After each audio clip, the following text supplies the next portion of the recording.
haugiba numit kharni sida kitang irang sisu kitang nemdha badawna di tawi adu nemdha ni di hairaga confusion khara koi gi ka haita de chamam na ba pot chu khara dum yaw ba haijab tar ngarang nahan tabirong ngani koi gi honorable CM na home minister unarura halakpada mahakna airport ta press conference ma taw matam sida mahaki statement adu dagi tholakpa koi gi pauda koi gi manipur si separate administration gumba administration ani thokadra na haibagi mi painaba ama leigibadusu laibak thibane na lawjai adubu ngasi amu khabar da honorable CM gi statement nama koi thengnajai madudi aduguma wafam leite haibado madu oirasanu aina maduma oibo oisanu ai admaina thamjage tawbudabu hujiki leiriba film sida ai wakalda lot of ground needs to be covered. Hujiksi confusion leiriba mayam sin number one masi kaitare masi sengdokpa. Even from the home minister himself, karigum home minister na karigumba cookie gi natragana chingi administration si mai yengjalage. Adigi honorable CM Shri Birena Delhi gi tampaki si yengjaluga haibasi karigum haram targeti it is very unfortunate. Karigum madu akoi gi hujiki leiriba federal structure akoi gi leiriba democratically elected koi government dama leiriba mandate phangdana oiriba chief minister si Shri Biren oibe ai x oibe ai y oibe ai madu important oide honorable leiriba chief minister incumbent chief minister duda loinamak maduda koi responsibility pigadobuni mahaki makhada loinamak administration chalaigadobuni law and order sisu koi gi under the constitution akoi state subject amane ba aduna ai gi wakalda sigumagi laiba confusion ase masi lahen bidaba fai kaino already akoi tha ani sujale akoina wadana maithakta leireba cookie singsu yang ware adagi micham ni koi haije cookie micham cookie akoi gi maitai micham su yang ware kemta kyam kuina leigani kemta kyam kuina koi lengani aduna sigum mayam ase thuna masigi kari aroiba akoi gi solution no productragadi akoi awabana sum henjalaktana akoi si society si yamna kaitare yamna tanglu neta to bagi film da dum leire haije ba aduna right CSO unaba effective oigani kaigino ultimately CSOs mayam yaudragadi masigi solution is porokpa yam wagani kaigino hababu political arena da legi ba habsi political keno mayam ama koigi se cookie mayam gi MLA mayam gi demand laigre political oiba nature gi pot yam laigre aduna swaidadi CSOs mayam civil society organization mayam sina mang thabiraga aduda honorable chief minister gisu mokoi ga confidence laina madugi level playing field ma phajana wari sanarakanda ai solution lakani khali adu hujik phaugi deina uzabada CSOs mayam je maru oina maitei gi oina anamba CSOs oina ui aduna cookie mayam gi CSOs mayam yauksan biraktragadi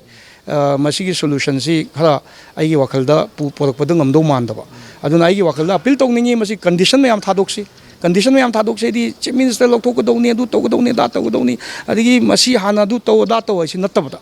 कोई की खरा without conditions है तारे CSOs में हम सिना थोपी रहा at least याना भी area खर दिलाई गनी याना भी एरिया है बदी शांति लोई न पामी rehabilitation लोई न पामी मई दा हन ममी लोई न पामी क्या हम कोई न चो चांदपुर दा लई रे मैं हम दोसु मिजोरम दा लई गनी अदिगी क्या हम कोई न करी कहता रहे कोई की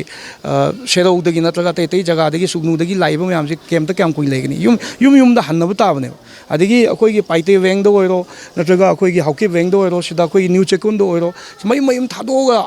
चेनग्रिबा कुकी की चिन्नाव मयाम दोसु इम्फाल दा हलकपा म दरकार लैयबा अदु मसी हाइबददी याम लाइबा अदि तौबददी याम लुब पोते दम ओइरिमने बुजिक्सो aduna masi confidence building measure se masida effectively koi changjan badakar lai CSOs mayam gisu achoba daito hojik lai at the same time number 1 hojiki kitang ingdar paidi khara koi gi irang se kitang pharak pagi timing ama koi na urakpa matong asi traffic chatpa haure mayam koi lai khurma mayam laknari khonari ada sida mu sai gi confusion haita either from the chief minister's statement to the confusion oi bi ai kaino akoi ju chamam na thoeba karino hai disibo chingina kananum torni adi tamgina kananum torni ga ji hanagi mina nimpu background da separate administration PO na moi cookie mayam MLA mayam na tale cookie mayam na separate administration tan leire si matang si da amuk si gi pochi amuk lakshal lagadi amuk na seeing na clarity legadra confusion in a live. I don't know. See confusion may am tuna I walk already must see Han on tackle to William Dakar. Irang different name that hang a church the cookie site together, cookie site came Myanmar room the black market later fly Gary Lord Amani for cookie site the figure heavy pouch and see Hong Kong cover the Sukashu Yaramam Love Sandona Raiva. She puts security labs state Katangina international border of love in a Centergi Curry. Atudi ay hanasu yam haizag resi matang dai ngasi makti appeal gumba oina ai tawjaning bani ngasi matang sida yam namadugi oiba yam discussion ji ko na matang chabam dai haizage sidi clear cut leirabani mi sidi yam seeing na numitong na ngan seeing na leirabane ba lungi set pa mayam changjal le adigi asom dagi khulai mayam je moi pai mayam double barrel nati ba double barrel gumba kenugumba license ki nongmai nati moi na pai di sidi afaba mi gi even sniper rifle ba yaw de haire ado siki pochi hujuk su lep tragedi combined solution pokado no see India government ki responsibility ne se India government ni home minister ki responsibility ni defense minister ki responsibility ni ngarang nahan governor honorable governor do kanu unare haire president unare haire defense minister unare haire mayamam sum unabadi pawon do unai hai thabak na somnam to oide from the border dagi laiba mayam si pha deba si control to deba this has to be controlled si control to the combined solution pokado no Irang control national issue border definitely border sina maruni border still to border fencing to matam changini it will take time sida company kya no ong ta hairo ni company kya no mi lei se kya no ong ta hairo company kya yam gram ni mi lising yang khai mu yan lei re mi lising yang khai do ong to border dong to level lu ne border no level ong to nga lo ba swai da kasu problem leite ba swai da tawdi du ni nan gari khala thugai adagi mi gi CRPF ki RPF na swai da yum da lut to me na tawdi du ne ba adana ai ai border sim phajana kano tawdana mi je changak pa yadana ba adi khuji kulai binary myam ja ada masi ga si phajana kaita re phadana khotna madugi management mai tawdri ba adana masi gi pochi di state government na su ngam moya ba this has to be done by the central forces army BSF CRPF adi paramilitary forces lairibo agencies myam je tawdong ne ba si tawdri ngai masi gi solution ji pak pak ngam moya